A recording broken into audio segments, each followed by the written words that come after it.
namona Yesu abimisa ngolo na mpoka na jipe ya mama alati na soupe demana na kaleso na kilote na katite ezobima ke na Yesu namona te namona be pierre te nde nzambe na nzambe muri musaba abimisi bato yaso mabe bagege babimi bapelengendu babimi wowo babimi donc na mama na yebite bino nazo bato 0% na yebite na église en Afrique.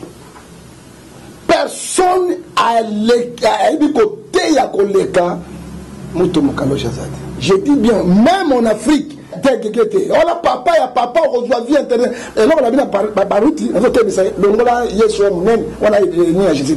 On a travaillé idolâtrie. Donc ça va on peut la kanga bango tout. Na komi akangi mokunu, akangi soni. Na kangi mwana mbio gagage na kanga bango tout. Oti bango. Ati la prison de Rome.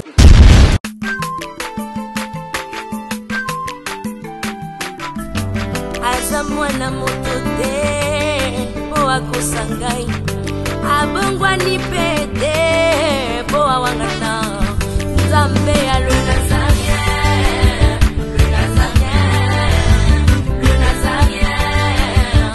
David Nzamba ayebana kitoko koma mukondima atako babakola ki mafuta na musakolima lelo ya yo bolingo ebateli le nazarien Pamboli oye mona na katempeni mama kantelobi Kola pie mapapu masopi mafuta Toko kesi ena elongo na nzambe oyo mabenga na makomi Jésus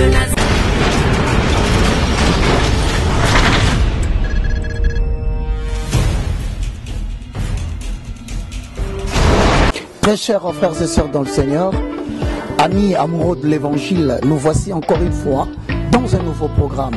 C'est un nouveau programme qui vous permet de recevoir l'évangile au travers de l'industrie cinématographique. Avec le moindre de tous, l'évangéliste Roger Baka.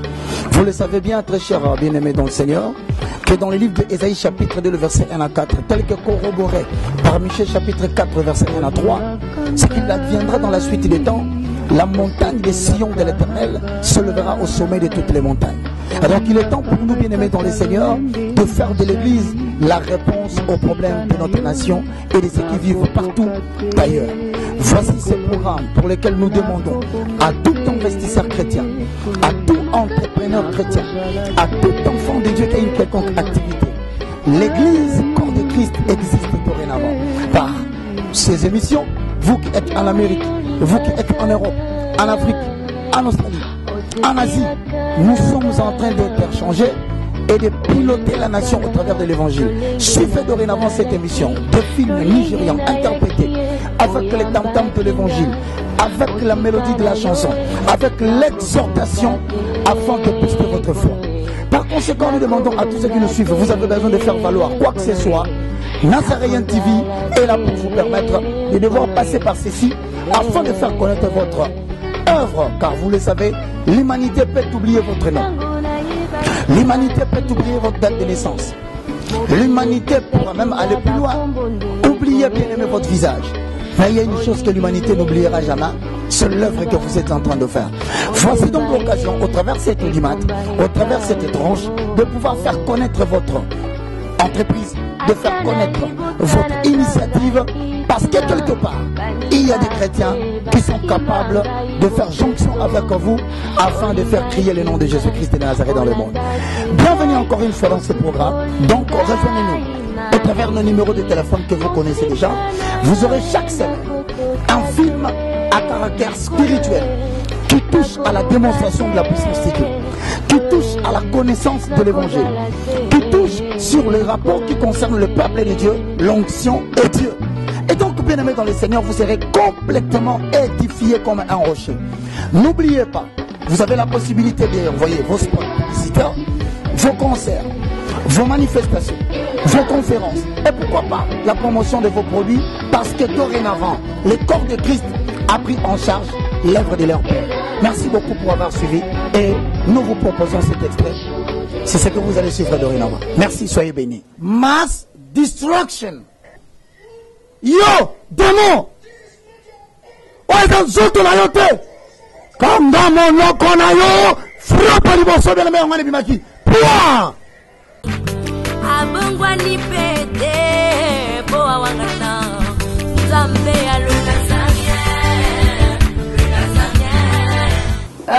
bonjour chez vous, bonsoir et shalom, très chers fidèles téléspectateurs, les amoureux de lesnazaréens-tv.com.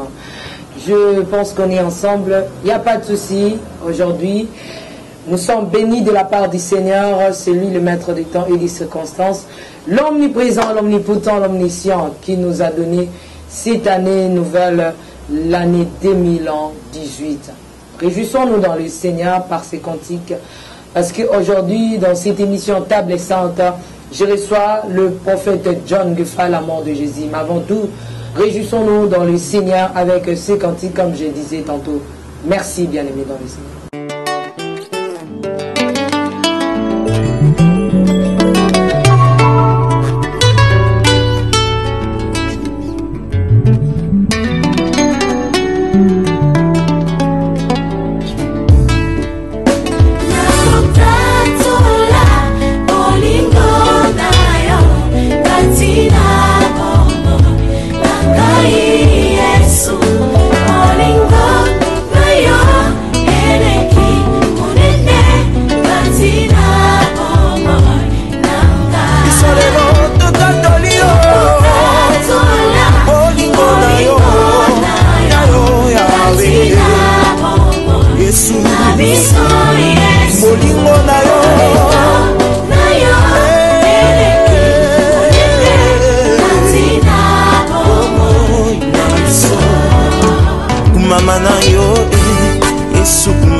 Nous sommes de retour sur ce plateau avec la princesse de l'Éternel, la servante de Dieu, la présidente du Parlement céleste, député quoi. Mes meilleurs voeux à la famille chrétienne, aussi à ceux-là qui sont depuis la France, Belgique, Canada, Texas, Allemagne, Hollande, Finlande, Brésil, partout où vous êtes, nous vous disons qu'on est ensemble, il n'y a pas de souci. Même à Pindo Yangu Nabatoto et à France, il qu'on a encore augmenté, année 2014, bilan, na France, et ça normal. En tout cas, les lots sont tous les latines à bilan, mais si on a fait ça, bah meilleur venanga et pas à maman Léandrine Makabenga depuis Hollande kuna bisika zali na lobela batu oyo bazali kuna namoni ya piché na kata France piché kikela ya na ngai oyo apesa ngaba conseil en coulisses namoni papa Dodo Mbongozi, papa Didier Mbongozi, mama Frida Mbongozi, batu tout au boza kuna na mboka France na pesi bino vraiment ba bisous ba big salutation Suisse bisiko zali kuna ba meilleur ve na batu nyonso na ndako que je suis avec le pasteur John Ngefa, la mort de Jésus. Bonjour, bonjour l'homme de Dieu. Bonjour. Maman Tiffany Mokwa. Oui. Députée à Parlement Céleste. Et la princesse de l'Éternel. Merci. Amen, amen. Et là, nous sommes madame Monika Ifondima. Gloire à Jésus. Zambia Pambola, yo sale musa munene na mboka oyo pe partout dans le monde. Ma Pamboli le Congo ezonge pa ya Zambia. Na vene ngana ko ça. Jésus-Christ le maître de tous les temps. Mais papa John, tu as la meilleure vue. Aux bateau, aux soutenir John Gefa TV. Bazali, il faut que ça soit ma meilleure vue. Bon, on repère ça, ma meilleure vue dans Jésus-Christ, l'homme de Galilée. Amen. On a mis fidèle, Nathan, il n'y a pas si, Nathan, il y a on peut se meilleure vue dans Baboto, Babotinga. Grâce à Bango, papa Gefa, Galekebi. Azar, la Suisse. Na maman Edoxy Batondoko Rabana Congo. La Congo na Edoxy Batondoko. Ngefa Galeke Bibana Congo. Mbota Pambola Bino. La personne sous na mulani. Même chaîne la mino grand frère nanga yozali mkodimoni na oni. Guillaume Ngefa. Oya Nazaria. Adam mulani na munene kinza. Ndambia Pambola libotana mo bango tupi bazala na poto. Et puis na pesa mi balé lokola ndeko ya tu fungula na sous chaîne. ndeko aimé bosinya ndelo na mwasi na ye et nzambe pambola bango na mama mapasa Merve nanga mama mapasa au corbeau azalaki kolesa mosakoli eli na kati na lisobe na ba ine chimba o bazana kati na berne et nzambe na ngai apambola bino biloko botindi pona mosala évangile nzambe ko kufa te lokumu masanzu lezonge pana bino oya misato na pesa Saint-Esprit na suki mengo pesinga meilleur vete papa John Ngeva mais kana zana na meilleur maman Tiffany na benga ko maman parce que aux a savoir faire ceux qui n'ont reconnaissante envers yo na ndoki parce que grâce na yo si je suis aujourd'hui fort d'internet aux a une moto aux a pembeni na ngai pe kolakisanga etango nakendeli mwa pembeni moke même oza na étranger mingo le prêchanga na étranger obengi ngai papa boye te tala zonga boye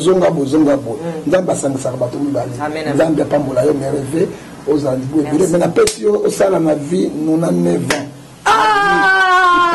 La princesse Esaïe 55 verset 11 Dieu accomplit les paroles de ce service. Amen, amen, amen, amen. Nayambi yango nona 9 ans ndeko la ozwange le bi prophète John Ngeva ya mata ba telemi na 2017 waya 2018 waya d'abord c'est nanga na nona 9 pe na 9 le boyanza ba la sibino carnita John Ngeva le baki nona 9 na zui mosel nanga. C'est un peu ça, c'est juste l'ambiance de l'émission papa John Ngeva bilan de tozo le belalelo parce que 2017 et comme na suka na ngo na terme na ngo tozo mona liboso na biso dans quelques jours 4 ou 5 jours tozo mona 2000 ans 18 eza liboso na biso makambu yeke tout ça pour ceux qui va le bien papa John Ngeva au ça la bilan nanu ya 2017 il y a 2017 na église na mboka te mais na église maman oyebi Amos chapitre 3 verset 7 Dieu ne fait rien sans toutefois rêver ce qu'elle est serviteur et prophète. Bilan à côté à l'église est d'aller négatif. Bah produit et l'eau comme qu'on peut sauver comme pourquoi? Bah sali, bah quelle la présidence, bah quel la gouvernement. J'étais là dans la commission ils ont pris beaucoup de millions d'argent. Tout ça sabat, on a appelé ça Kenya, bah bon de l'enjeu des panzi on va escroquer Saint-Esprit tout le monde qui a mot et alors et produit bangonine bah ça va campagne partout tout ça là négatif donc comme la carte de l'église il y a biso mo tout campagne yango na bila 2017 nzambe na nzambe nous sommes abimisi batu so mabe ba gege ba bimi ba pelengelu ba bimi ba wowo ba bimi donc na maman na yebite bino na zo bato 0% na yebite na église nzambe abimisi bango palo bangi na liki 12 verset 3 oye bomba na misango bokuku na miso na nzambe na bina 2020 pour na église ya nzambe ekufi kokufa et bato soki bazala bondimité lokani na Matifani botelema parce que bible ebi na contribution aux ndenge wana na deux témoins na bango nini bako pesa évangile du royaume roi évangile na bato bobanga te ata boso mona passion nzambe akobikisa bino akoprotéger bino oyo bino tosali biso na bino pona et ba chrétien bavanda et bilan négatif parce que et belé bato bakendeki na catholique bayaki na église de réveil le long mingi bazomi na église catholique pourquoi na escroquerie ba prophète et tout ba prophète les plus grands escrocs na scène mission des prophètes hein ngai mo na prophète hein na ko peso exemple prophète akobi na télévision bato bato la même message na pas sa prophétie 100 personnes, 100 personnes prophétisées pour nous. Ata Jésus est moko. Asalaka yango et sougalango. Pesa mbongo boy, pesa boy, sala boy. Ce sont les escrocs. Et puis même évangéliste, même pasteur, contre le yingi wana. Oh toso bayango. La prophétie la plus excellente c'est la parole de Dieu. Tout prépare ton enlèvement. Est-ce que basala yango pas négatif? Tous en ont malembe na émission yo. Penanza me atombuka. Nego baniko tombuka na toko na moi déjà mutu ezokeni. Na senga koka elo moko ki mapoke nzambe bazala édifié. Papa John Ngeva na habité bilan aux sala yango selon yo ou bien selon la chair ou bien selon l'esprit. Parce que rôle oyo kolo atindeli biso na mokito pe bino basala nzambe ezali yako même babate kokende partout dans le monde entier fait de toutes les nations mes disciples. Tomoni lelo basala nzambe basala ba campagne salami te na mboko. Et salami ba conférence et salami te na mboko et salami bon là ils ont le bilan négatif na évité na sens ni ils ont le bilan ba bon limité matin na 2017 papa John Gefa na l'église awa tozana na ba TV tongo tipo quoi ba témoignage na biki na boy mbongo bimela nga place boy mais papa nyo soneza bikamo nzamba salité moment tu vas dire ngana le matin naza loba au petit verset mon très parce que tu reconnais l'écriture mais na ba écriture Matthieu 10 verset 7 première mission allez prêcher dites le royaume de Dieu est proche aujourd'hui dans l'église de Dieu enlèvement l'église de ça la purification la sainteté la obéissance à Dieu la crainte de Dieu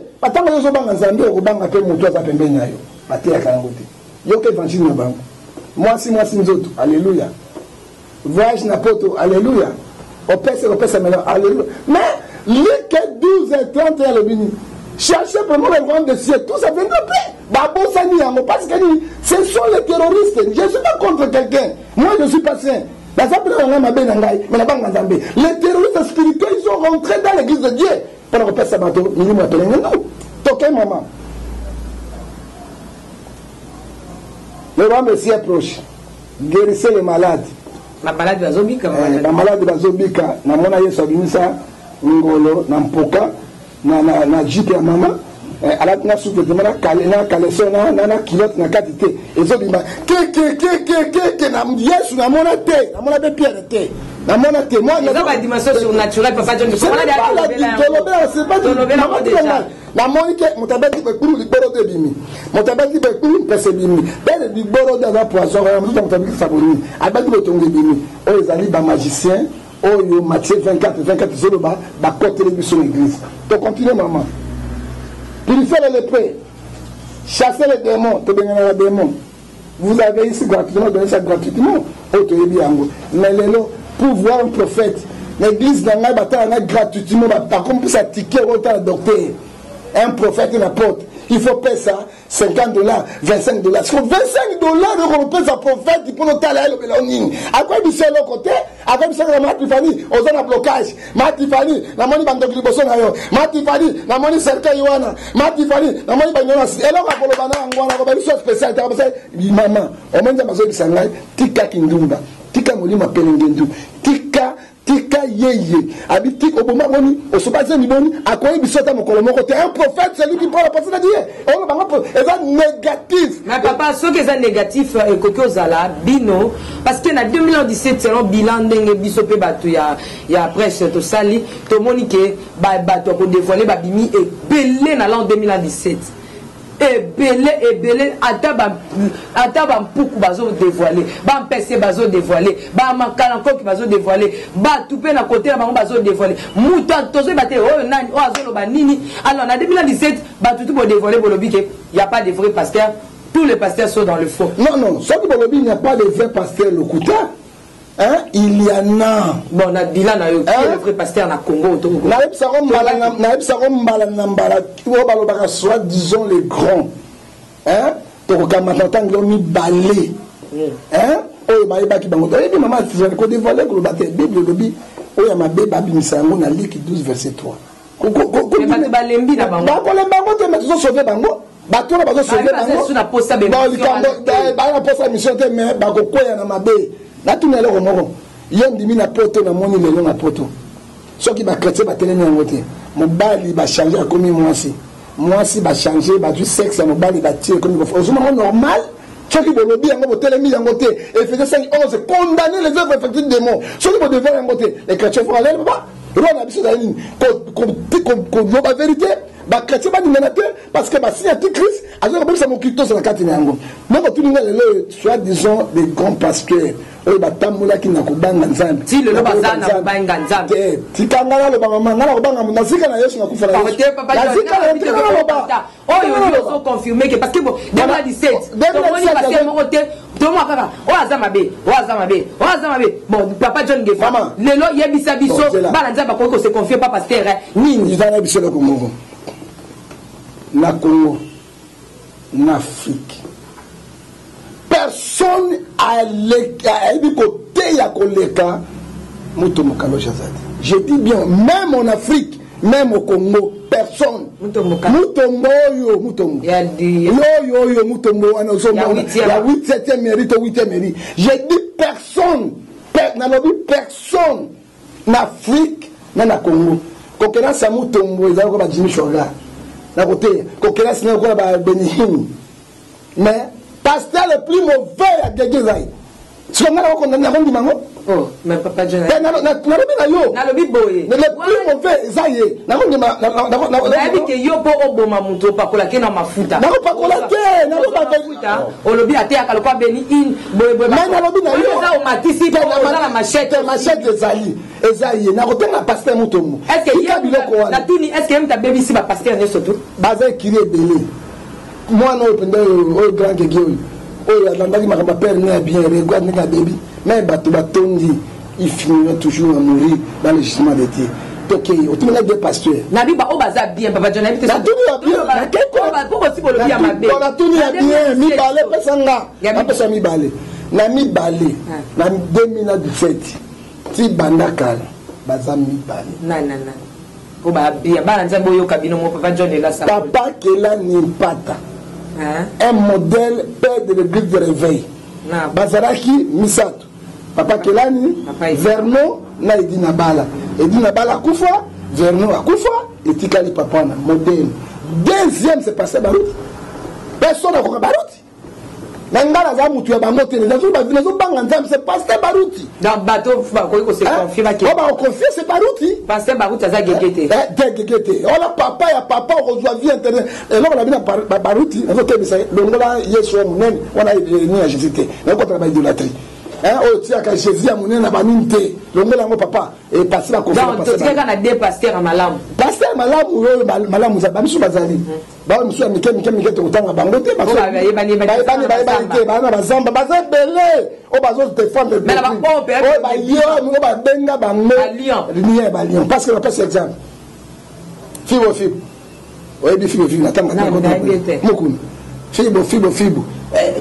préférez discipline.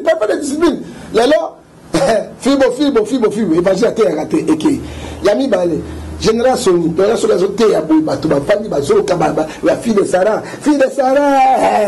Tant on a moins sonné, a eu deux boxeurs, a eu bon, a Tchéyango, parce que mettre un bibotou, bibotou, l'onjo, la jamais au Lyon, Montana Bongo, a rabattu Bongo, a Tché Balion dans sa balai, mais on a une vérité pour le moment, les amis balais, qu'il a dans un bon côté, c'est Barouti. Il y a Tikali image et l'église de réveil. Il y a bien. Image, c'est Barouti. Merci beaucoup, mais par rapport à bilan toujours, Papa John Gefa, ndenge tout bazo dévoiler, bimé belé le quoi, bimé le quoi, binzo, il y a peut-être bata makiwapi. Bon moi que boye ko boma sous église de réveil parce que beaucoup ici incrédulité, namité ma bimé belé sous di banda, sous awa, tout ça beauté incrédulité, bino ne bopé c'est bilan négatif dans ma camotte à l'église. Maman, tango bisu te bango bango bazara ke belete. Là dans la mission. La mort est très bonne finale. Et ça que passé. Mais ça, je ne sais pas quoi. Je me reproche de quoi. Je défends l'évangile. Un, la défendre en Boka. Deux, la défendre la constitution en Boka. Trois, la défendre l'église en Zambie. Ça n'a rien à voir. Mon temps, il y a un impact dans l'idéologité. Il y a un impact dans l'idéologité.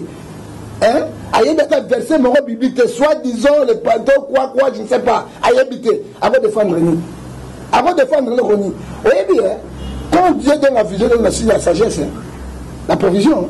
Dans on donne la perception vision, la perception provision, c'est la tête. Ce sont les Écritures. Nous défendons une cause réelle. Dans le Bible, comme vous avez les versets bibliques. Parce que c'est notre constitution. Mais à ce moment-là, ça doit être utilisé par mon sous pour affaiblir l'église en Zambie. Bon, l'année, la réalité, on a bien la poto. Papa, tu sembles ressusciter. Donc, moi, je fais une vidéo, pourquoi papa, est-ce que tu va passer? On a poto. Et les qui? Babi de confiance, et les qui?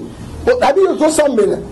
mais pasteur azotia basi misato ya bato ya libala azoboma mabala na bato tolembi tokoma so tolandi bino mama Tiffany tolembi tongi TV tobana na mater tozolanda tosambela yango te sikoyo lobi nani badévoile bango même soki badévoile bango soki vérité eza te bato bakokende te bakotikala wana parce que Saint-Esprit nde moto adirigeaka bato oyebi mama Tiffany monde ezotambola na maboko ya Satan antichrist Jésus-Christ aye comme un roi te parce que pour avoir Jésus-Christ à gouverner au Kinaï, il faut enlèvement d'église de Salem. Et quand enlèvement d'église de Salem, et que Zalanabilo, que la néanmoins de l'être, le baron pour la eschatologie, et comme il a noté. Mais qu'est-ce que dit la Bible? Jean 1 Jean chapitre 5, verset 19. Nous sommes les enfants de Dieu. Il faut savoir que le monde entier est sous la puissance du diable.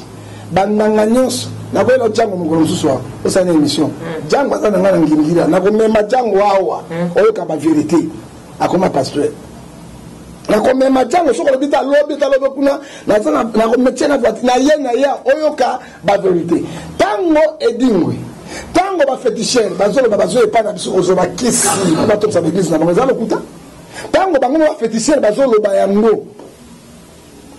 Ezalo kuta. Natala procès moko il y a qui moko munene contre Dingo na Kasavubu na tribunal de grande essence pesa mbongo na ngai asa que ba kisi équipe na yo équipe na zo gagner pesa mbongo na ngai mais comment fait-il possible et là Dingo qui n'est pas pasteur wana pasteur qui n'est pas Dingo quoi Bible zo 1 Jean chapitre 4 bobanga bango te nzambo ya bila l'équipe na munene ah wana peut ko fanda ka kimia oui, bah juge, et qui sont, c'est pour sauver notre nation, Pébino. Donc, nous avons la mienne. La nation continuité. Les avocats, Bazalaki, et l'équipe attend, chaîne Nanga, qui est filmé.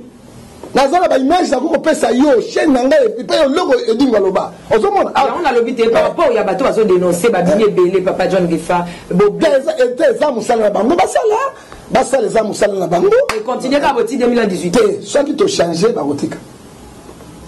Parce qu'on a tout dit par rapport à bilan, de dénoncer PMI. Qu'est-ce qui a changé? Et nous, il bâtit, il n'a ni bâti par rapport au Salah Boussel, qui a 2017, te dévoiler. Mini, oh, voilà. Il va changer le comment ce sont les tétis. Ce sont les tétis. Tant que le babosou bandini, bah, au début, il y a des comment. Maman, il va aller à grand partenaire, l'église, non, son moulin, non. N'a pas bango, n'a pas eu le mot comme ce soir, vous, ça, avant l'émission. Après ça, on a 20 000, 30 000 dans la campagne de dollars.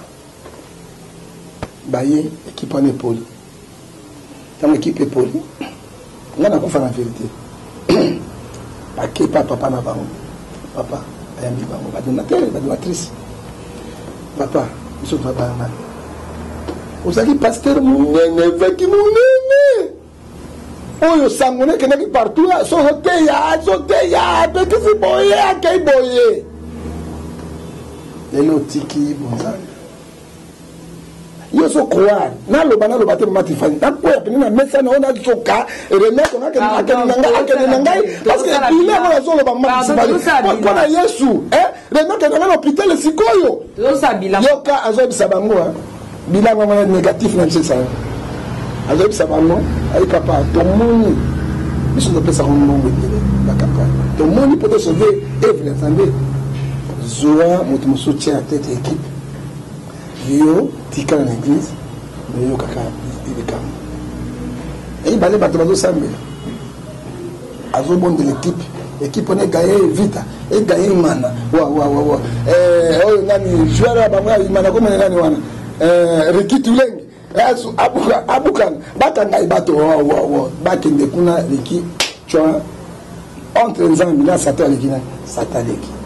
Deux, dans le moment si c'est dans moi dans le moment c'est là qui a on n'a pas libino sur le limite pas bien l'église maman na badina mais là les gens ils sont au tchekembe na robengelo bango au sein de bango monsieur babima bapika bamela bi au moins dans l'église il y a 10-15 personnes qui vont dans toi prier même sur les besoins que toi qui n'a fait alors pourquoi ça ngana biloko ndenge wana merci papa John les amis positif tout ça ka analyse non to lingi 2018 na zela mission na yo to so na zela madame papa John Gifa tout ça toujours analyse na biso l'église selon Kabila to kufeli moi mingi na 2017 na été so bien oui parce que dans le bagage au salé mabongo selon bino basakoli nini botalisi biso mpona mbula oyo ezoya na bisakoli et puis babaliwa oyo nyonso tu etei bino nini conclusion bon na baliwa oyo tu etei biso tobongwa eza basi fort nzambe azolakisa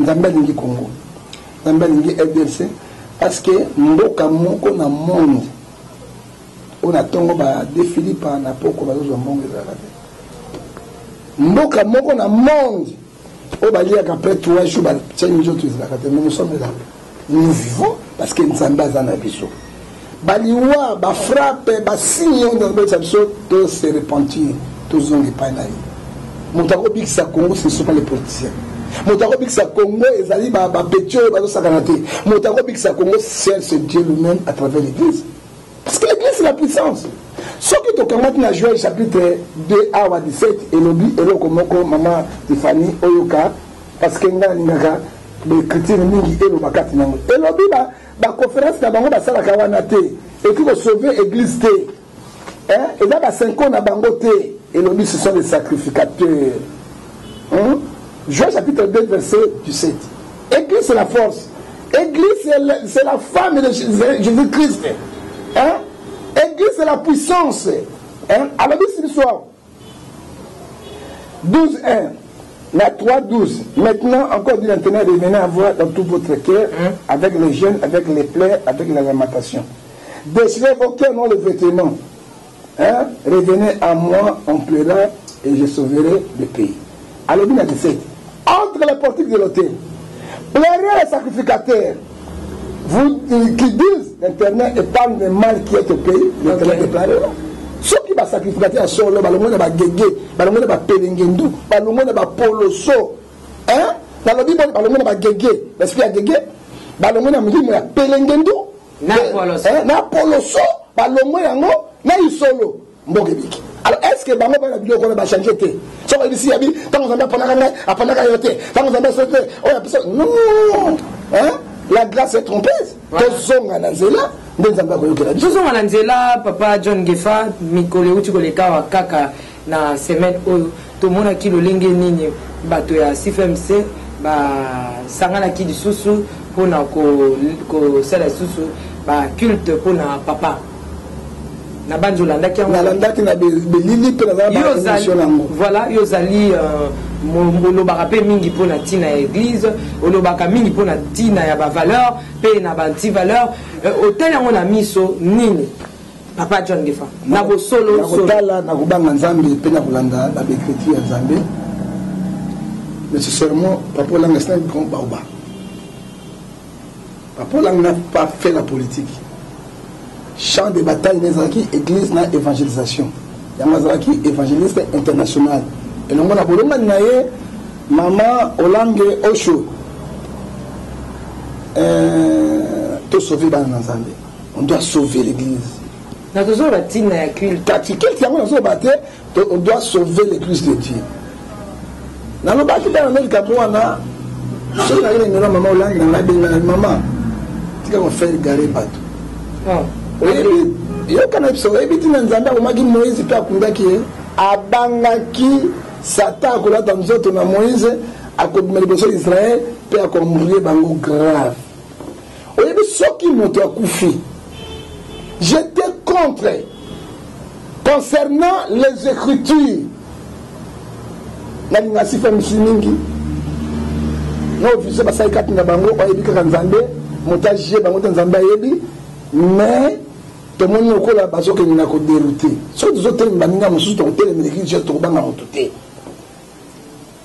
deux tomona roi moko tamwe pasteur John Gefa zoloba na obanga mingi mama tikanga na loba na zoto nzambe zotinda ngala koyo nabi namona roi moko akufi bakundi ye sima babimisaka ye badoraka ye azalaka te namona ba grand homme de Dieu même la Vatican bapape basa tie na nzela wana ekomi babimisi ye babondeli akete wana ekomi kwa Saint-Esprit ça c'est la Saint-Esprit ezalaka te oyebi Bible ezobisa biso na Ecclésiaste chapitre 6 ayebisi biso na 9:10 alobi soki moto akufi aza na boyebi te akoyoka te eloko moko te nyonso eza oublié azozela on lève l'église dans le jugement de Nzambe. Mais Moutou ya Koufi, quand la Bible est sur Nini, Nyao ya Mouké a zana bomoyi aleki na valeur. Parce que Nyao ya Mouké na paiement, on Nzambe appelle si Akoufi. Papa, tous les autres particuliers à on a Congo, c'est bon. Parce qu'il y a des voleurs, des criminels, des hommes de Dieu, qui ont condamné à ndako ya suka et ce qu'on va voter. Na surprise. Et puis ce n'est pas si mingi. Na ko mona écriture. Et non que sous maman zoloba, je crois papa zana lola. Mais ce qui n'a moni na carte na Bible ngai, na Jean 3 verset 17. Personne n'est au ciel. Abraham a lola te. Marie a voté sur na lola te. Moutou moko zana lola te. C'est celle Jésus ou zana lola aya pour la église na ye.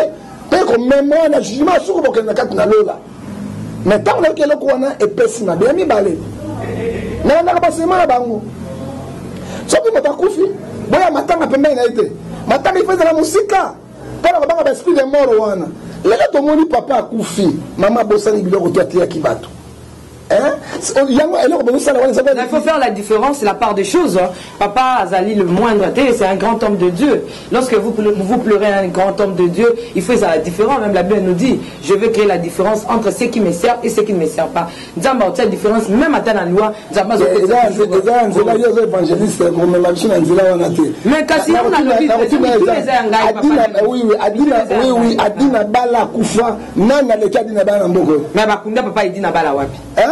on a le conception na ekuna na nini est-ce que nzambe malama kendeke ba bilisi ba yeba bani ko sambela non c'est de l'idolâtrie il faut que la parabénie à l'eau est-ce que les ba sambela comme papa olangi mais qui n'a pas discours na bango balandi moko ni mama zolo na ko bimisa koro à papa ko rapatrier yango te mais abimisa yango tie yango bato batala ba sambela ya zo no sambo wana kenda ngona est-ce que ça la ka donc on va la pona nini moi je suis dans pour donc bimisi ko papa to tie yango wana avion ye to métier na kati avion et ye na mboka na ye chaque chose à son temps parce que chaque chose à son temps ayena ouais comme ko bimisa na moto kufi na tombo ngoto ça n'a pas si azali est-ce que normal ça c'est vaudor tout ça ba na nzambe na dans le bique mababa si femme si la sali vaudor non on est quoi vaudor hein vaudor roba Israël mais vaudor c'est Israël tango ba kende ngoza na usami na bique ya no sala etikala ke sala ki ba or ba diamba tsai vaudor ba tubaguma na o nzambe ya mboko ba nzambe ba bimebele et ba mbonga bi nzambe ya sikatenda lingabi manzambe to teleme tuba sikatenda kufa sikatenda kufa ba bimisi sikatenda ba tsai bana toboy biloko wana tolobi na mama boy nous ne refusons pas tant le papa avait une place ni européen tous hommes ça y est abimisa kai li susute et papa John Gefa ezali likambo ekoela ka émotion ya mutu te émotion dana ba concéder ya on a lobby na papa John Gefa tant susu ya sali on a idée à vodoter na idée à passe au elati église to payer merci beaucoup mais to me monter na système wana oyozo kende na te asala ma système ya ndanga église mais ngai na za contre na ba pasteur beleko et le ba même nous za contre pasteur John Gefa et ko changer le côté ko changer pe le côté mais atika pe nga zo ça pasi ya mutu koki ko kabola na kabala père ko na kabala père bango na kabala passe na bango mais na boyi kombo ya papa est-ce que pourquoi choquer bandimi et loko eso ça mais choquer bandimi belé je bandimi so ko lo bango partout ah papa John na makambo ba choquer bandimi ba ta si femme si asuba d'accord na ngote parce que ba dit écriture là za batanga ngani to basi bango ba bruti les écritures sont là ba vérifier avec écriture pas vérifier avec écriture. Il faut maman ayoka soki papa na yaki musala na ye na sina mabele tango sili et koki ba ki otikaye na place na ye o etikali mama telema aza courage continue musala merci beaucoup merci papa John Gefa merci na yoki mama OK to komiko kita to le basko yo rôle ya église pour na mboka pour tozo kende année ya sika qu'est-ce que l'église bilan les années qu'est-ce que l'église a fait pour l'avancement, pour la protection, pour notre pays. Est-ce que le bilan est positif ou négatif pour l'église? Négatif. Par l'église pour Namboka. C'est négatif parce que l'église est contre la corruption. Est-ce que vous avez 9 confessions religieuses? Catholique, protestant, kibangiste, armée de salut, musulmans, des églises de réveil, église orthodoxe, ensuite on se souvient à l'église na bangwani na 9. même personnalité je dis montale qui moninga azate mais ce qui to kamati na 9 églises wana confession 9 na 4 mboka sont reconnus officiellement na 4 mboka na biso hein to longoli catholique ba monyos ba côté moko pour le pouvoir église ni le veille modoni ko telema tant nga to zali pas l'évêque mokuna na moni kakenza bimi commence à injurer catholique j'étais là dans le réunion. On appelle ça bongo. Sur la Bible évêque, on appelle ça bongo.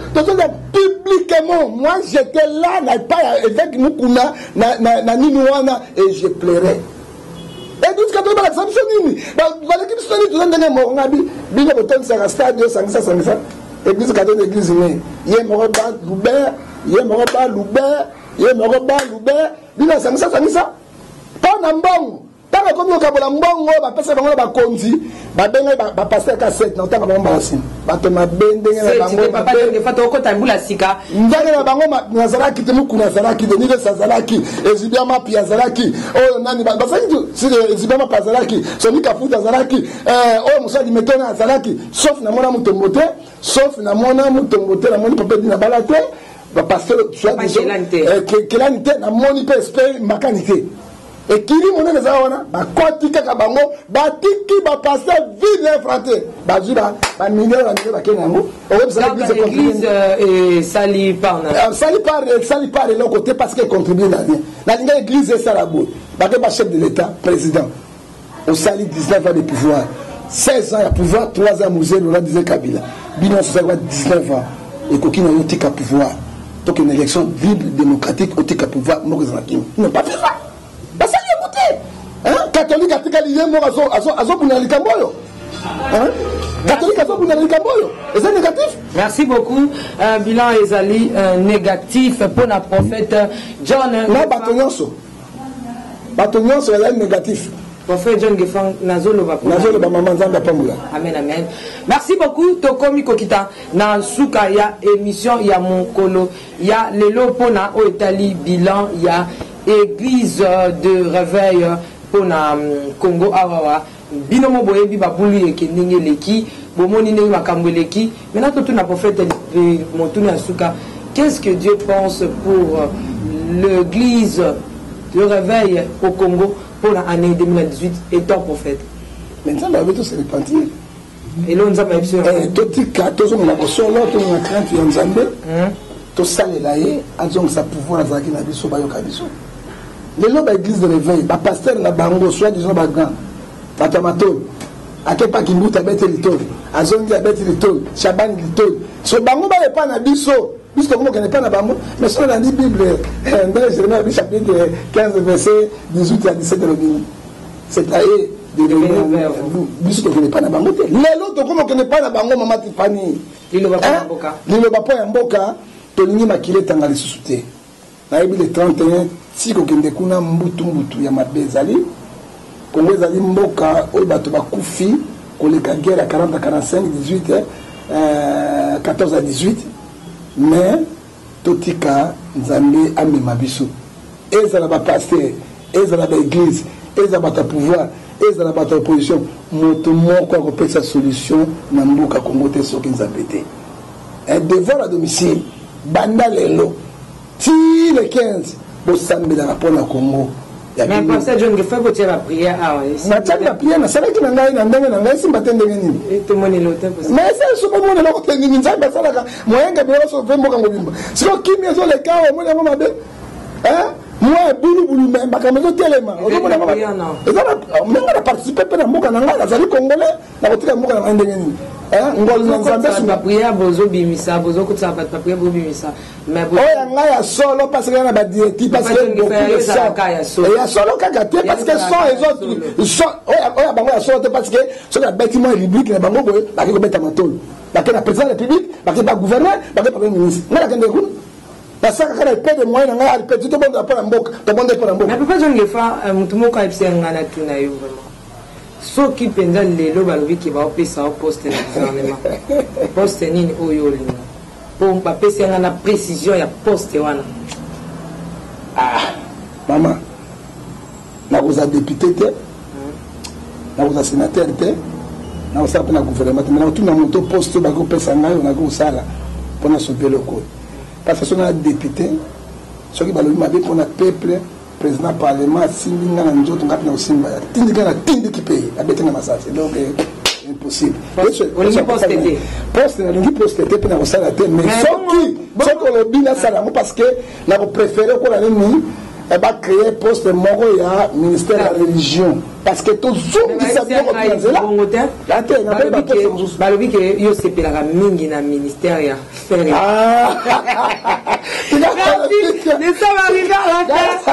eza poste yango babi ke papa John Ngefa alinga ya kopesa ministère ya faire silisa ngo papa John Ngefa. Mais grâce d'un bandit déjà. Affaires étrangères. Il y a intérieur. Il faut religion parce que tous église dans là. Église. Église ezali alors ils ont sauvé nation. Église ils ont sauvé mokili. Église c'est la puissance. Maman oyebi. Oyebi tout ça là-bas monde il y a esprit géant. Oyo bazosala kati na yango monde bebi soki église atali par force omona kimi ekozala nzambe alingi biso oyo mama soki biso église tobebi tozoyoka bato te mboka ekobonga ndenge nini moto akokangola mboka oyo ezalaka yo na ngai bachrétien nde elongo na yesu soki te eloko te. Merci, nous sommes arrivés à la fin. Prophète John Ngefa Boy n'a ni ministère et affaires étrangères ni ministère et intérieur. Donc à l'obi bopé c'est un ministère. Il y a église. D'abord ça la ministère mobo église. Bon ah na mboka nso pe bota mabota na ngo poto donc ça ba mpona okanga bango tu.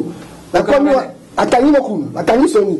Na kangi mwana mbio gagge na okanga te na bango tu. Oche bango. Ato la plus opéra muro. Est-ce que passer la chambre d'enquête? Ma obi montre la gene zani. Bolo kanzambe, c'est président nzambe non. Okanga bango longa na église onde ba côté là-bas. Là ko ba longa na côté là-bas ni. Bango pouvez le tirer internet. Est-ce que vous pouvez tirer internet. Pouvez le faire quoi? Bah monsieur Bakoya. On va redresser comme tout le temps yo kanga bango. Oche bango. Non oche bango. La résistance relevée. Bon bandimi na bango. Ba ça là ni. Balinga te toucher pasteur. Ba toucher bango te ba passer bango également. D'esprit. Deutéronome 28 verset 28. Yo kando za nzela. C'était là le prophète John Ngefa et la princesse de l'Éternel, la sœur Tiffany Mokwa.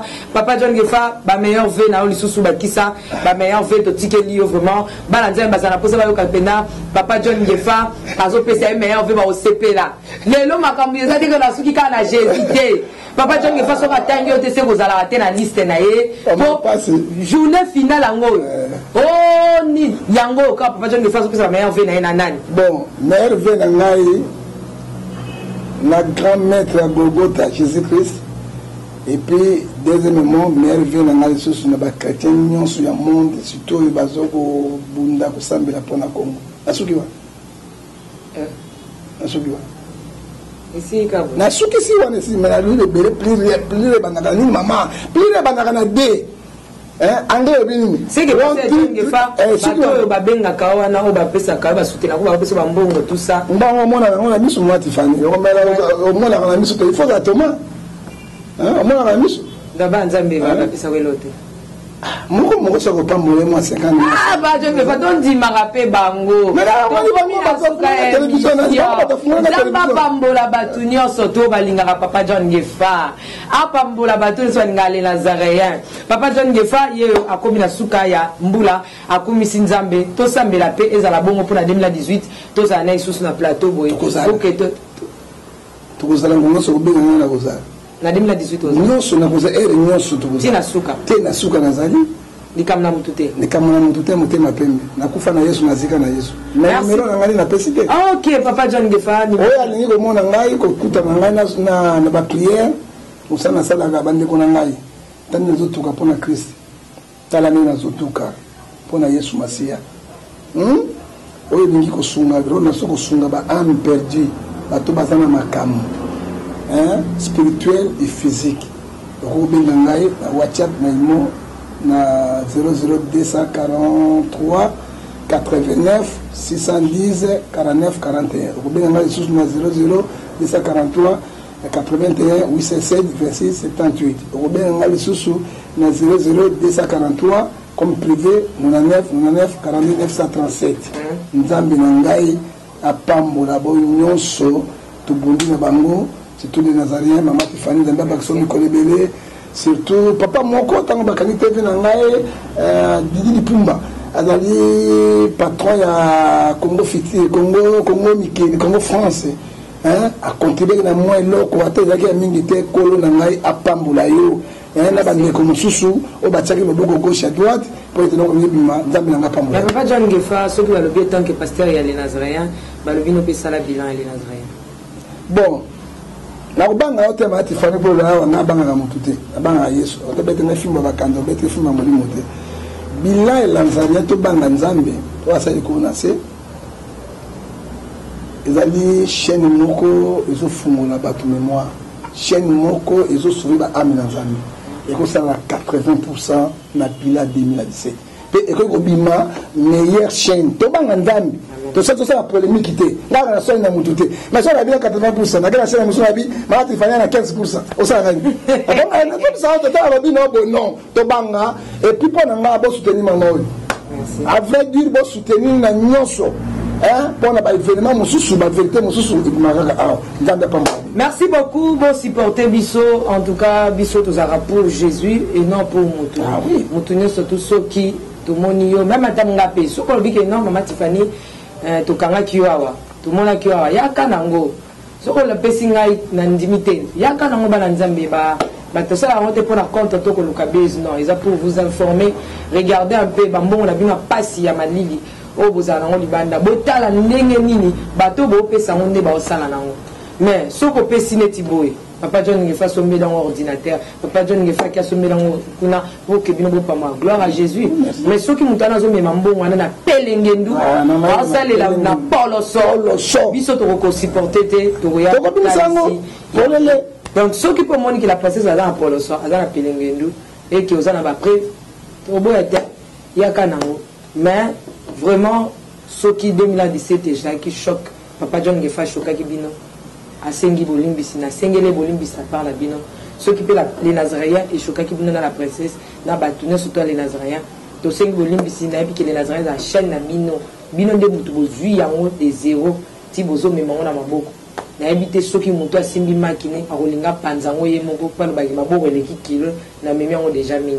D'abord, les balles Nazareth, vos Simba ont toujours Tibisika, beaucoup sango parce que toujours ils être placés plus haut.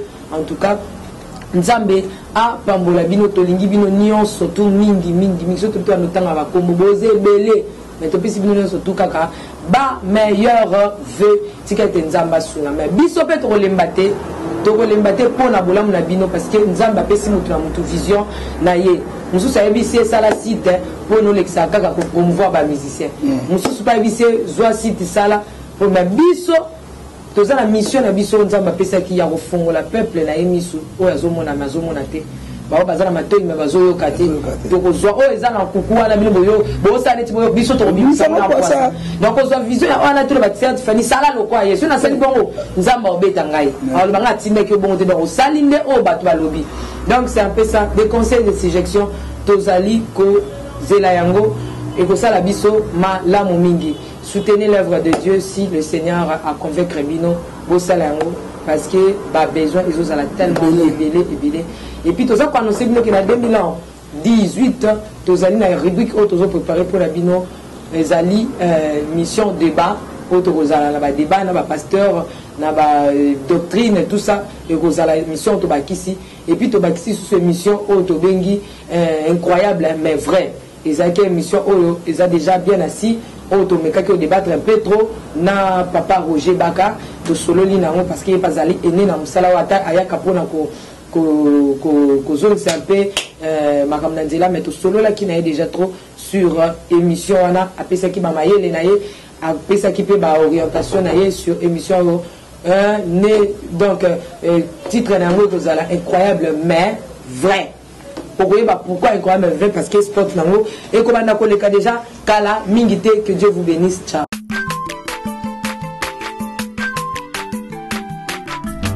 Azamwana motote po akosangai abongwa ni pete po awangata Nzambe ya le Nazarien